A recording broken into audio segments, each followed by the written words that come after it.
Earlier I made a video on how to install this individual front oil shock front damper on the Mini Z MR03, and having run it now, I thought I'd add a few notes to it before the video starts that might help you when you decide to do your own project. First of all, this piece here covers the front gearbox section, and in order to do the project, it tells you to cut off the pivot points for the stock front suspension, and it's just basically the point where the pivot screws go through the chassis in order to hook on. It's the upper control arm mounts, and I took mine off of the car and clipped them so that it'll have enough room for this assembly here. One thing you might want to do when you get your car, it comes with a kit with a basically you can run the car either with the wide body or narrow body suspension, and my car came with a wide body front suspension. I should have clipped off these on the narrow kit that comes with it. That way my wide body kit would still be available for use if I decided to ever switch it back to stock. Now I'd have to go buy another wide body upper gear cover if I ever decided to switch it back. I don't think I will, but something to think about. Also, I started off using the silver springs and found that they're just too soft for good handling, so you might want to consider starting with either the black, which is a medium spring rate, or the gold ones, which are the heavy. And the other thing I ran into is when I was screwing these screws in from the bottom, they were coming up through and actually hitting the shocks from the bottom. They were a little bit too long, and that was kind of squeezing against the shocks, not allowing them to fully function. They were binding up just because the screw came up through the bottom of the car and was physically hitting the side of the shock absorber. So I shortened those a little bit on a grinding wheel, and they were perfect after that. You don't want one to bind up and the other one not to bind up, because then you have uneven handling left to right. But if you find out that that screw, those two through the white nose plate, are too long, they could actually, end up hitting right here on the bottom side of that spring assembly. You don't want that. So that's all I have for now, and I'll show you the rest of the video. Well, since there was no video on how to do this, I'm going to try to make a video. We're going to replace the front suspension on the Coilover Mini Z MR03, and we're going to replace it with the individual oil damper kit. It's a little pricey, but you only got to buy it once, and it has dual oil shock system for both front wheels. And this one, the reason I'm replacing it is it kind of sticks when you push it down when it compresses. It binds in places, and you can hear it kind of press through, and it's just not a smooth operating setup. So we'll dig in, look at the parts, and get started. We're going with the Route 246 individual oil damper. There's the Coilover number if you need that. R246-1341 is the official designation.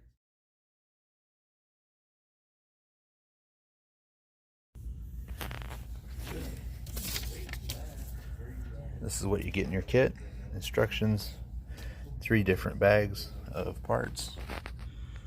In case you need to screenshot this if yours doesn't come with the kit, how to put it all together.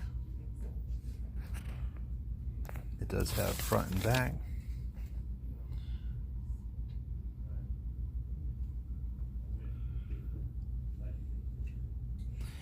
And also the supplementary material here. It says you have to cut off the original screw mounts where the pivots go through, and this does not have a bag. Get into the pieces in a little bit. I'm going to start by disassembling the car. First we'll take off the wheels. We'll have to pull these little retainers off the top of the kingpins and remove the upper control arms and also the spring plate below the car with the springs underneath it. So I'll do that right now and show you with the wheels off, top suspensions arms off, springs out, and all that. Yeah, I've got the wheels off, the little retainer clips that go on the top of the kingpins off. Next we're removing the pivot pin for the upper control arms. And those are all the pieces for the front suspension, at least the upper part. The lower control arms are still attached, but as you can see, there's not much to it.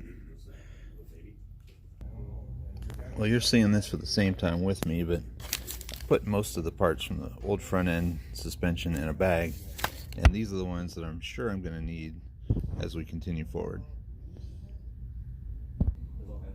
Starting with the supplemental manual, this is the part of no return. Once you do it, you got to keep going. It says to please cut off these 2 points before assembling, and what those are is this little place that formerly housed the pivot screw for the upper control arm. So I'm actually going to take this whole piece off the top and cut these off with a pair of fingernail clippers so it's a clean cut.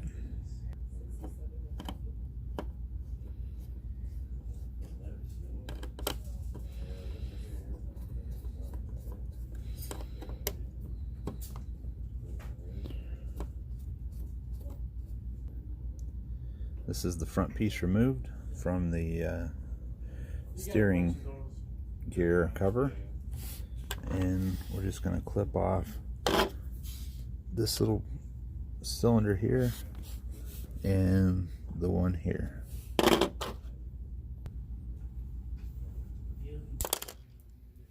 Point of no return. Since none of that material is needed anymore after cutting the little cylinder off, as you can see on this side, I rounded that. I'm going to do the same thing with this extra tab on this, so I don't have any clearance issues with the new front suspension. Okay, I'll reinstall this back on the car.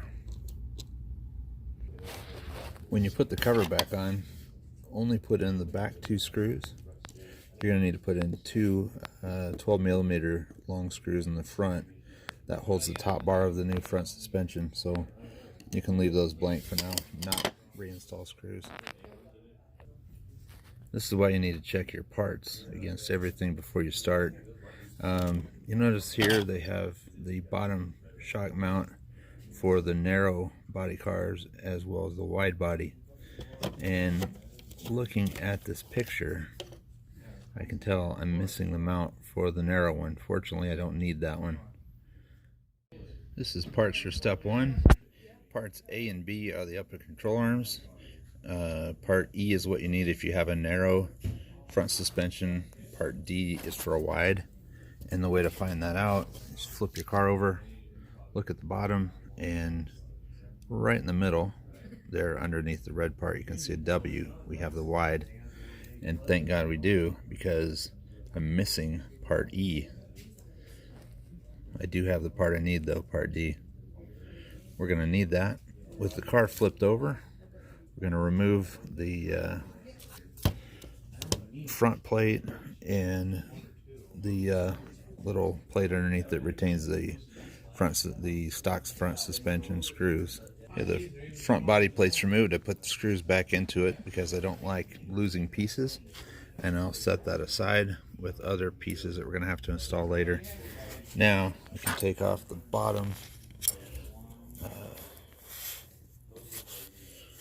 bottom plate here that keeps the screws in. Alright, that piece is removed. Okay, what we've done is we've removed the 2 stock screws. We've removed the stock retainer plate in the middle, and we have taken the screws out that held the front clip for the body. Okay, at this point here it says pierce 2mm holes with pin vise or other tool, and on my chassis I believe they're already pierced because I've already got holes there and there, so I think that stuff's been done for me. Alright, this is step 2. We're going to start our first assembly rather than disassembly, and what we're going to do is we're going to take the control arms A and B, and we're going to install these little pivot balls in them, and they'll go into those 2 holes. They just push in and snap. Well, you can see I pushed the one in on the right. The one on the left just needs to be pushed down from the top, and I'm making sure that I do it in the direction shown on the page. I don't want to take it in from the bottom side.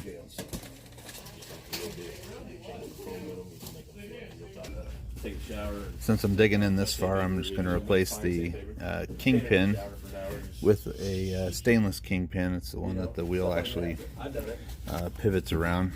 There's the part number if you'd like to know what that is, and I'll show you where those go.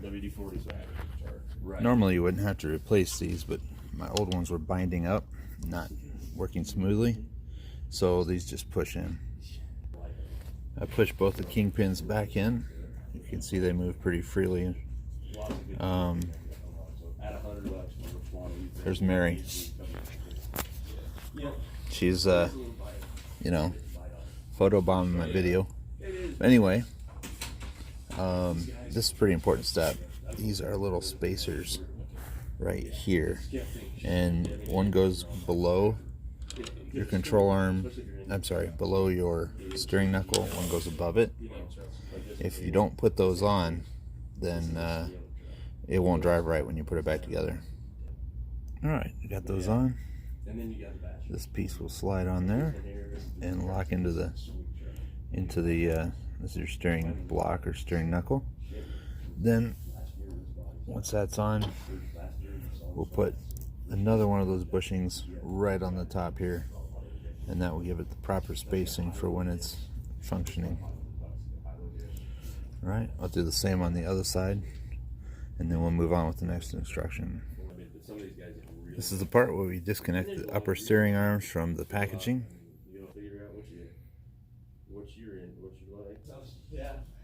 When you put this on, see how it's got a part that sticks up, that goes in the back, and this goes right on there. I've done the other side already.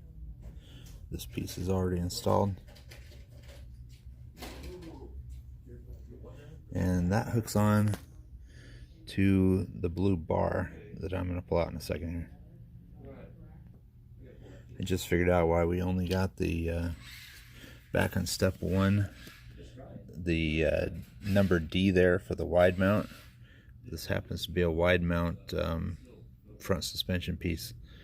I guess they're specific and you don't get both pieces, so make sure you buy the right kit when you buy it, because right here it does not say whether it's for wide or narrow. What you're going to have to do when you buy the kit is look here and make sure you have a W or an N, because that's the kit you're going to own once you buy it. And once again, if you don't know what you have, look at the bottom of your car right there, and there's a W.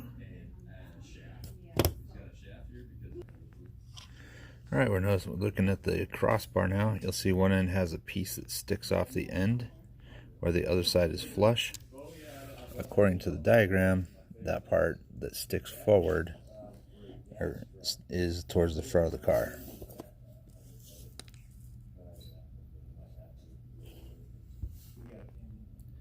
Also note, when you put this part together, this step requires these little silver pieces that go into the top of the blue bar.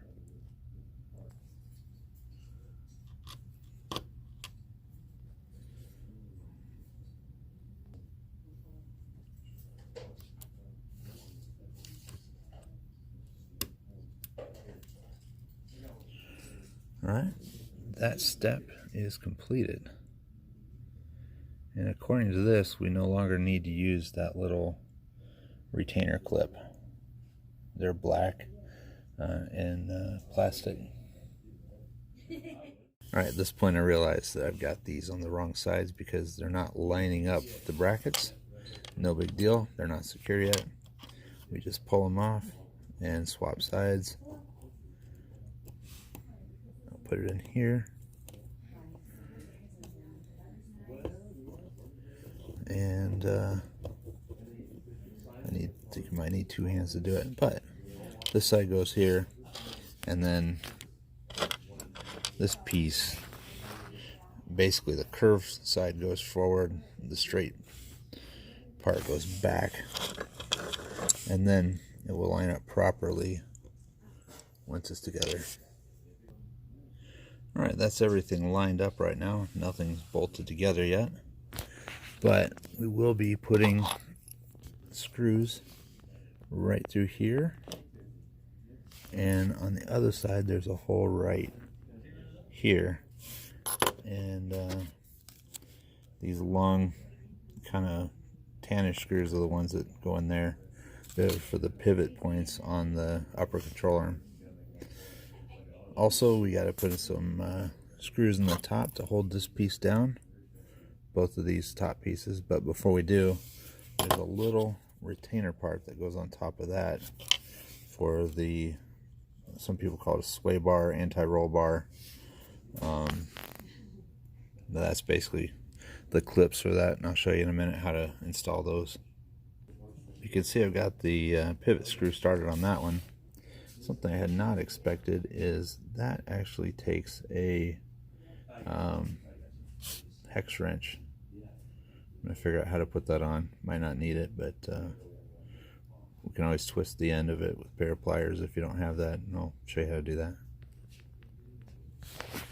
Well, it turns out I got lucky. I have an Allen wrench from a previous installation where I used a ball differential, and it just happens to be the same size and works perfectly. So if you stick that in, then you can tighten it down. Don't make it too tight because you'll strip it out. It just goes into plastic. And that's what those look like installed.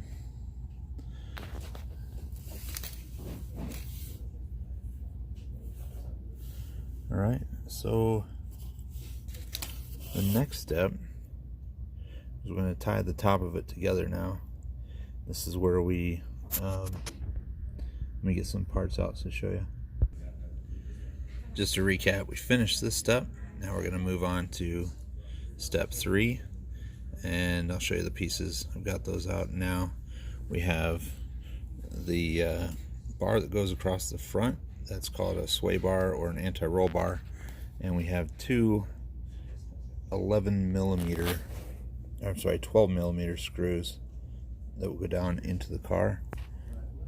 And they're good size. The other thing we need are the little retainers. We'll cut these off of the plastic stock, and those will actually hold the bar at the top of the suspension here.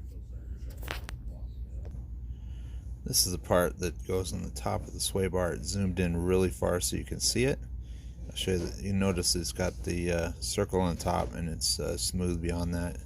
The other side has a groove, and that's how it goes onto the screw. Notice the groove is on the underside, and that's what actually holds the sway bar. So the next step is to install the sway bar or anti-roll bar. I've struggled with this step trying to get the sway bar on, so I'm going to put a piece of tape right through the middle here to hold that blue center bar in place because it just keeps coming out. Alright, that's temporarily taped down. Should be a lot easier to put the sway bar on now, the anti-roll bar. And what this does is keeps the car from leaning when you go through a corner fast, and it gives it a little bit better control. So this just clips into the ends here. There we go. Now you see how it crosses the top. That's when these screws go in, and that little keeper thing is going to hold it when it's tightened all the way down. And that's what it looks like secured on. I'm going to do this side next. I took the tape off because once you get one side done, it's not going to come apart anymore. What this does is when the suspension on this end is pushed up, it moves the suspension on the other end. So as the car rolls one way, it will resist it by putting force on the opposite control arm. There's a bit more slack in there than I think I'd like to have, but it seems like it'll work once it's all put together. We have completed all of the steps on the front side of the page, as well as the initial step where we cut off the original upper mount points. Now for the back, this is where we mount the lower portion for the actual coilover oil strut.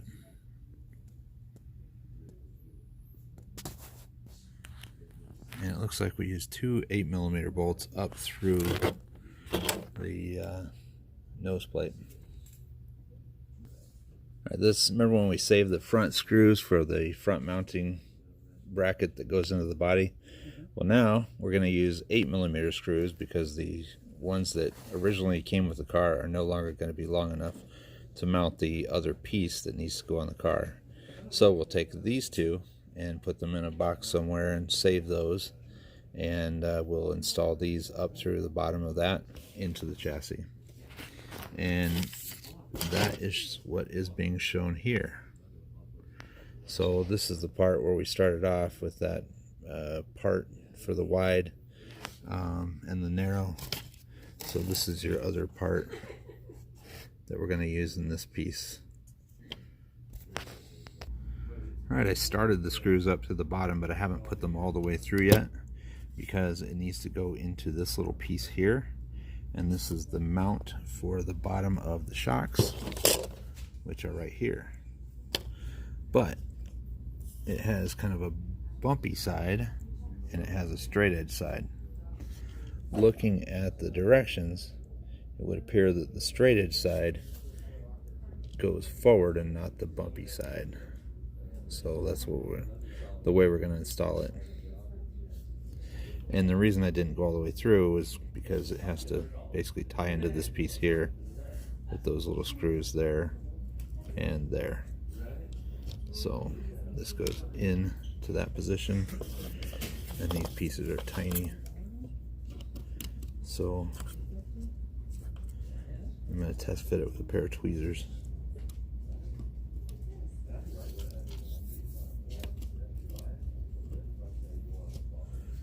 Yeah, that looks right. So I'm going to finish. I need 2 hands for this. I'll tighten those down and see how everything lines up. Let's see from the top. Looks like everything's going to line up just right, so that as you're looking at it, this surface here is in line with this surface right here. This is the mount point for this, the upper shock mount, and that's the lower shock mount. Viewed from above, they appear to be in the same plane or in line with each other. We got the bottom piece screwed in, but when I started screwing it in, I was noticing that as the screws started to come through here, these corner pieces where they line up, it was lifting the whole plate. So make sure that when you screw it in, the plate doesn't lift, because if it does, the tension on the shocks will be wrong. It'll have too much tension because the plate's too high. Okay, so we just finished mounting up the bottom bracket for the shock mounts, and the next step I think gets a little bit ahead of itself. But in the kit you have 3 different sets of springs. You have gold springs, which are the stiffer ones, black is medium, silver are soft. And the reason why it gets ahead of itself is this is the shock itself. This tiny little piece right here has a lot of components. And one thing you'll notice is it says shock is not factory assembled using silicone oil. Please use Mini Z silicone oil selling separately, but I'm sure they meant sold separately, which I happen to have. And before you go through all the trouble to mount these onto the car, it would be a good idea to fill them up. This is the shock oil that we're going to be using today. I have that from a previous upper mount shock. That's got an oil shock on the top as well, and it needed filled because from the factory it does not have those. I think I'm going to start off with the black kit. It's medium spring tension, so that's a good place to start. Then we'll know if we need to go either stiffer or lighter for optimum cornering. You know, I've changed my mind. I'm going to stick with the silver springs. Those are the softer ones, because having an anti-roll bar or sway bar, called two different things, that automatically is going to give you an effective higher spring rate. So I don't know that we need the extra stiffness of the other two. So we're going to stick with the silver ones and see how it works on the track. I think ideally you want it to be as soft as you can, but still have the control. It'll absorb bumps better, and the more your tire stays on the ground, the more control it's going to have. Yeah, I'll show you the way these work. As you can see, they're very tiny, and the way to open them up is to push that slider ring down and unscrew the blue part off the top. Don't lose any pieces out of it. Inside that should be a little rubber cup, and in there is where you put the actual oil.